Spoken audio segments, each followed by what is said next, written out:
Moonology oracle cards. So today we'll do last 3 cards of full moon. 4 cards, sorry. This is full moon in Sagittarius. Look at the bigger picture. So मैं हमेशा बोल रही हूँ कि जो भी cards self explanatory होते हैं, तो जो फुल मून इन सेजिटेरियस है वो आपको क्या दे रहा है. जब ये कार्ड आ रहा है वो आपको एडवाइस क्या दे रहा है. Look at the bigger picture. Bigger picture का मतलब क्या है कि आप अपने फ्यूचर की सोचो. ये कार्ड आ रहा है ना, तो इसका मतलब कहीं ना कहीं आप बहुत ज़्यादा ओवर थिंक कर रहे हो. ठीक है, कहीं ना कहीं थोड़ा परेशान भी हो आप, और बहुत छोटी छोटी चीज़ें आपको अफेक्ट कर रही है. आप उन चीज़ों के बारे में सोच रहे हो, बट ये कार्ड आपको रिमाइंड करवा रहा है कि उन चीज़ों को सोचने का अभी टाइम नहीं है. आपको ये देखना है कि आपको इट इज़ लाइक कि आज आप जो कर रहे हो, तो कभी कभी ऐसा होता है कि आप करते जा रहे हो. ऐसा नहीं है आप आगे नहीं बढ़ रहे, ग्रो नहीं कर रहे, बट शायद उतनी ग्रोथ नहीं मिल रही है जितना आप एक्सपेक्ट कर रहे हो, जितना आप अपने एफर्ट्स पुट कर रहे हो. तो फिर कभी कभी आपको लगता है कि फ़ायदा है इसका करना, लेकिन जब भी आपके दिमाग में ये चीज़ आएगी क्या इसको करके कुछ फ़ायदा होगा, थिंक अबाउट कि ये इसी स्पीड पर भी अगर आप करते रहोगे तो 1 साल बाद आप कहाँ पर हो, 2 साल बाद आप कहाँ पर हो. This is called bigger picture. ठीक है, वो इमेजिन करोगे तो आप कभी जो आज कर रहे हो वो गिव अप नहीं करोगे. और अगर आज आप जो कर रहे हो उसमें अगर आप कल से बेटर हो तो मतलब आप सही ट्रैक पर हो. अगर कोई इम्प्रूवमेंट नहीं होता तो देखो, कोशिश करो इम्प्रूव करने की, but always look at the bigger picture. ये कार्ड आपको बार बार ये भी बोल रहा है कि गिव अप मत करना. ठीक है, सो बिगर पिक्चर का आई होप यू अंडरस्टैंड कि लुक, अगर कोई परेशानी है, कोई सिचुएशन आज है और आप कुछ कर रहे हो तो भी आपको लग रहा है कि नहीं ये क्या, मैं क्या करूँ, मैं सही कर रहा हूँ नहीं कर रहा, तो वही चीज़ करते करते आप अपने आप को 1 साल बाद, 2 साल बाद, 5 साल बाद कहाँ देखोगे, वो इमेजिन ज़रूर करना. उसके बाद आप जो चीज़ कर रहे हो उसकी आपको वैल्यू भी समझ में आ जाएगी. और ये एक रिमाइंडर भी है कि कभी कभी हमें थोड़े से रिस्क लेने पड़ते हैं, थोड़े से डिसीजंस ऐसे लेने पड़ते हैं जिसमें हमें डर लगता है, लेकिन अगर हम आगे का सोच के देखते हैं तो वो रिस्क शायद आज लेने ज़रूर है, तभी उसका बेनिफिट्स हमें आगे जाके मिलेंगे. क्योंकि आगे जाके तो वो रिस्क का फ़ायदा नहीं है. रिस्क तो तभी है ना जब इनिशियली लोगे, आगे वो रिस्क लेने का फ़ायदा ही नहीं है कि वो काम जो आज करके आपको फ़ायदा मिलेगा 1 साल बाद, 1 साल बाद जब करोगे तो सोचो उसके 1 या 2 साल बाद आपको फ़ायदा मिलेगा. तो डू इट नाउ. अगर आपको लग रहा है आज करना ज़रूरी है तो करो, सोचो मत. लेकिन अगर आप बहुत ज़्यादा हो गए हो कि नहीं बहुत हो गया है, आप सोच ही नहीं पा रहे हो, कभी कभी तो एकदम से ऐसे हो जाता है कि हमें नहीं समझ में आ रहा है क्या करना, तो छोटा सा ब्रेक ले लो. लेकिन वो ब्रेक छोटा सा ही होना चाहिए, बड़े ब्रेक नहीं. छोटा सा ब्रेक ले लो, थोड़ा सा टाइम आउट ले लो. ठीक है, एंड रिफ्रेश करो. क्या ऐसा है जो करके आप रिफ्रेश हो जाओगे, रिफ्रेश करो खुद को, then come back and do your work. और ये सिचुएशन अगर आज है तो क्यों है. अगर आपको लग रहा है आप आगे नहीं बढ़ रहे हो, वहीं के वहीं स्ट्रक हो, तो क्यों है, क्योंकि कहीं ना कहीं आप बीच में डिस्ट्रैक्ट हुए हो, कहीं ना कहीं आपने उतना एफर्ट्स नहीं डाला है, कहीं ना कहीं आपने अपना वो जो एक होता है ना कि हमें इतना करना है, आप नहीं कर रहे हैं. कुछ ना कुछ तो कमी आपकी तरफ से हुई है, तभी वो सिचुएशन इतनी ज़्यादा इम्प्रूव नहीं हुई है. और अगर हम फैमिली की बात भी करें तो क्या आपने ये फैमिली की करें या फिर रिलेशनशिप्स की बात भी करें, तो अगर कोई चीज़ें बार बार बीच में आ रही है, कुछ प्रॉब्लम आ रही है, तो हो सकता है कि आपने उतना टाइम नहीं दिया है, आपने उनको दिखाया ही नहीं है बहुत टाइम से कि आप कितना कंसर्न हो, कितनी केयर करते हो, या वो टाइम स्पेंड आपने किया है नहीं जो अभी करने की ज़रूरत है. मिनी ब्रेक चाहिए ना, तो maybe you can spend some time with the family also. And बहुत ज़्यादा मत बोलो कि आपको क्या करना है, बस देखो करना क्या है. ठीक है, अपने ओवर थिंकिंग से बचो बेसिकली, और ना ही ज़्यादा डिस्कस करो. एक्शन पे बिलीव करो, डिस्कशन में नहीं, और ना ही ओवर थिंकिंग में.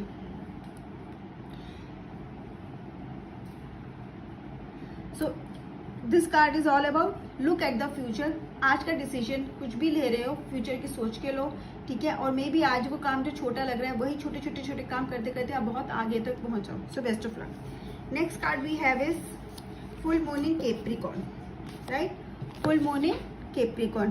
The end of a tough cycle approaches. Tough cycle कोई ऐसा जो आप बहुत ज़्यादा सफ़र कर रहे हो, ठीक है, बहुत ज़्यादा आप झेल रहे हो, अब उस चीज़ का एंड हो गया. Positive negative will say. Okay, so आपको जो चाहिए आप उसके लिए आपने कितना काम किया है, आपने कितने एफर्ट्स डाले हैं उसके लिए. और ये कार्ड आपको रिमाइंड करवा रहा है कि एफर्ट्स तो डालने पड़ेंगे. ठीक है, और जो वर्क इश्यूज हैं आपके वो भी अब आ गए हैं जिनसे आपको डील करना पड़ेगा। अगर कोई ऐसी जॉब है, कोई ऐसा काम है जिसमें आप इंजॉय नहीं करें, जिसमें आपको लगता है आपको छोड़ देना चाहिए, तो छोड़ दो। This is the time. कहते हैं ना टफ साइकिल अप्रोचेस, कि अब एक टफ डिसीजन लेना पड़ेगा, और टफ डिसीजन अगेन अपनी फ्यूचर को देख के लेना पड़ेगा। क्योंकि अगर आप आज वो टफ डिसीजन नहीं लोगे तो शायद आपकी ग्रोथ भी नहीं होगी। लेकिन you should be sure about your decision, और आपके आगे की प्लानिंग भी आपके हाथ में होनी चाहिए। नहीं भी है लेकिन आपके हाथ में स्किल तो होनी चाहिए, एक पैशन तो होना चाहिए कि आप आगे कुछ करोगे। बैठने के लिए मत छोड़ना कुछ भी। और आपको अगेन वही कंसीडर भी करना है कि आप इतने एम्बिशियस हो, ठीक है, आप उतना आगे कर पाओगे, आप उतना एफर्ट्स कर पाओगे। लेट्स से अगर आप जॉब छोड़ रहे हो, आप अपना कुछ स्टार्ट करना चाहते हो, या नई जॉब के लिए ट्राई करना चाहते हो, रीलोकेट करना चाहते हो, तो आप ये जॉब छोड़ने के लिए बिल्कुल रेडी होना। नई जॉब में आप तैयार होना कि नई जॉब के अप्लाई करके, and you are ready to take that risk, please do that. Again अगर आप कुछ अपना स्टार्ट भी करना चाहते हो, आपको ये भी दिमाग में रखना पड़ेगा कि क्या आप इतने एफर्ट्स दे पाओगे, रिस्क ले पाओगे, ठीक है, उतना एम्बिशन है आपके अंदर, उतना कैलिबर है। अगर है, आपको खुद से ही पूछना है, कोई और आपको कुछ नहीं बोल सकता, ना ही किसी और के कहने पे आप कुछ करोगे। आपको खुद से ही क्वेश्चंस करने हैं, और अगर उसका आंसर है तो yes, you can take the next step.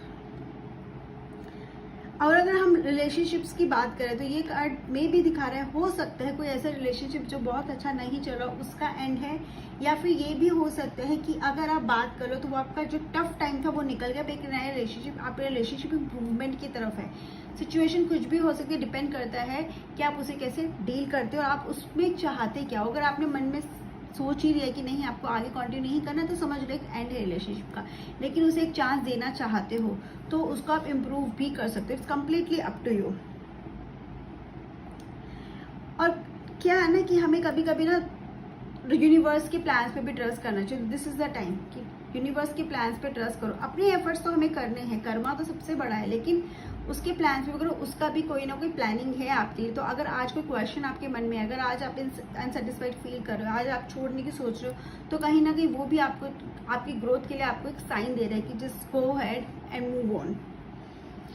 और आपको एक चीज और भी कार्ड गाइड कर रहे थे कि बैलेंस कहीं ना कहीं मेंटेन करना पड़ेगा अपनी पर्सनल एंड प्रोफेशनल लाइफ में, क्योंकि आप मे बी प्रोफेशनल लाइफ में खुश नहीं हो, या maybe you are facing issues. अगर ये कार्ड आ रहा है तो कहीं ना कुछ इश्यूज आपने फेस करे ही हैं, जिसका इफेक्ट आपकी पर्सनल लाइफ पे भी पड़ रहा है। सो मेक श्योर कि ऐसा ना हो।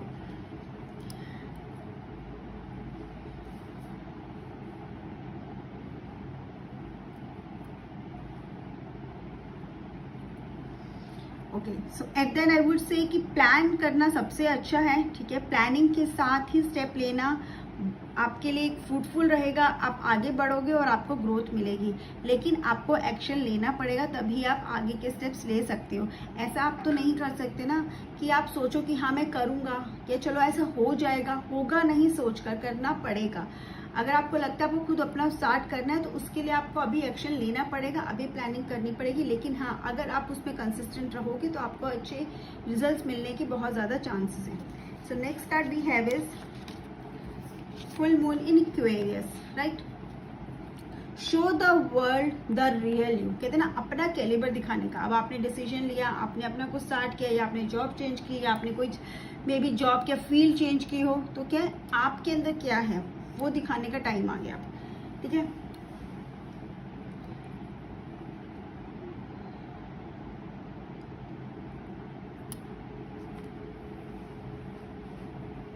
सो show the world real you क्या है कि मे बी बहुत टाइम से आपने होल्ड बैक करके रखा है, बहुत टाइम से आप maybe just you are going with the flow, या जस्ट आप खुद पे ही फोकस कर रहे हो। लेकिन अब ये कार्ड दिखा रहा है कि जितना भी आपने सेक्रीफाइसेस किए, हार्डवर्क किए, कंसिस्टेंसी शो करी, अब सबको पता चलेगा। अब वो टाइम है कि दे विल ऑल्सो रियलाइज कि आप में क्या है। तो अगर आपने कुछ गलत किया है तो वो भी पता चलेगा, लेकिन अगर आप कुछ अच्छा कर रहे हो तो वो भी पता चलेगा। Basically your real nature will come out. Your real जो आपका है ना एक कैलिबर होता है, एक स्किल होता है, आपकी सक्सेस होती है, तो वो छुपी नहीं रहेगी। एक होता है ना कि हम कर रहे हैं, हमें पता हम सक्सेसफुल हो रहे हैं, लेकिन इतना कुछ लोगों को नहीं पता। लेकिन ये कार्ड है, इसका मतलब ये अनाउंसमेंट तो होगी आप क्या कर रहे हो।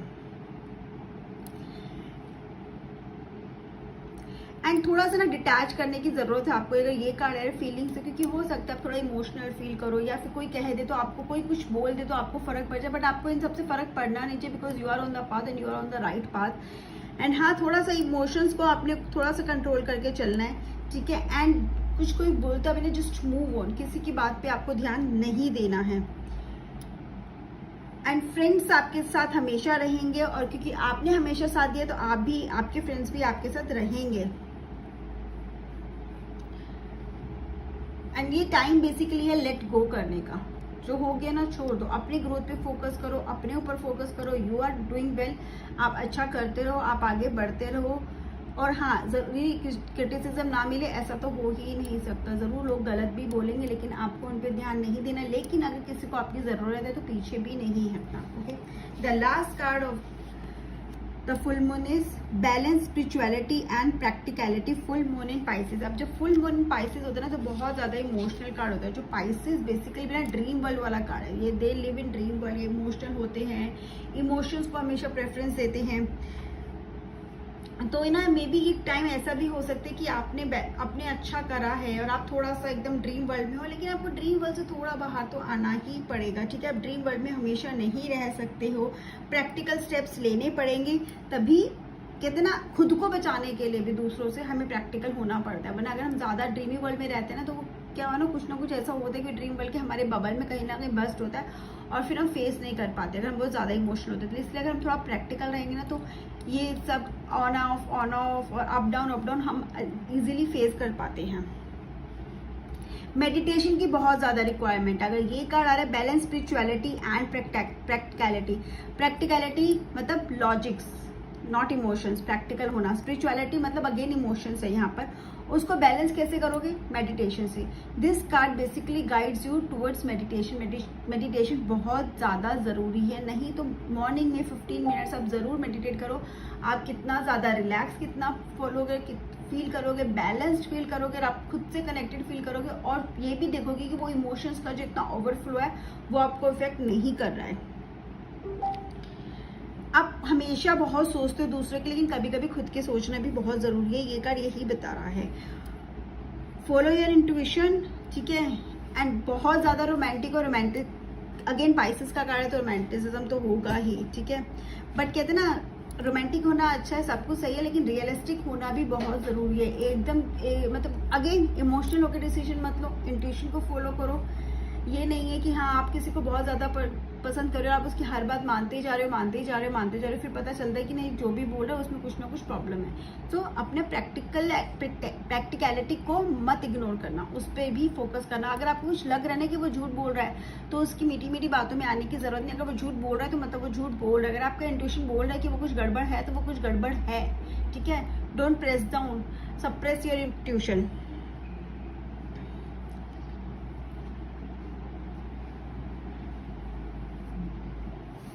एंड ये कार्ड जब आ रहा है ना, तो जो आपके इमोशंस होंगे वो तो हाई हैं, उसके साथ आपकी इंट्यूशंस उस टाइम पे बहुत स्ट्रॉन्ग है।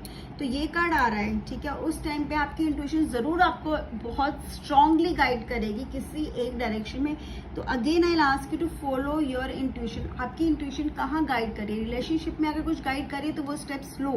अगर आपकी इंट्यूशन बोल रही है कि नहीं ये एक सोलमेट, अगर आप किसी पर्सन के बारे में सोच रहे हो, पर्सन के साथ हो, बहुत ज़्यादा इंट्यूशन आपको बार बार उसकी तरफ पुश करिए, तो समझ लेना वो आपका सोलमेट कनेक्शन है। दिस इज हाईली पॉसिबल, ठीक है। और अगर आपको लेट्स से आप जॉब में हो, बिजनेस में हो, किसी के लिए में कहीं पर भी हो, और आपकी इंट्यूशन कहीं ना कहीं आपको बोल रही है कि नहीं आप you can do this better, आपको यहाँ से मूव ऑन करना चाहिए, तो मूव ऑन करना चाहिए। तो this card is about intuition, ठीक है। Follow your intuition and focus on meditation. Meditation skip मत करो। मेडिटेशन, वैसे मेडिटेशन तो एवरी वे आपको करना ही चाहिए, चाहे वो कोई भी कार्ड आए, कैसी भी सिचुएशन हो। बट ये कार्ड तो बहुत हाईली आपको सजेस्ट करते हैं, क्यों? क्योंकि ताकि आप बैलेंस फील कर पाओगे, आप बहुत ज़्यादा इमोशनल होकर सैड नहीं हो जाओगे। So this is all about the cards, ठीक है। स्पेशल मून कार्ड्स हैं थोड़े, वो हम लोग नेक्स्ट वीडियो में करेंगे। अगर इसमें कोई क्वेश्चन हो you can ask. Bye and have a great day.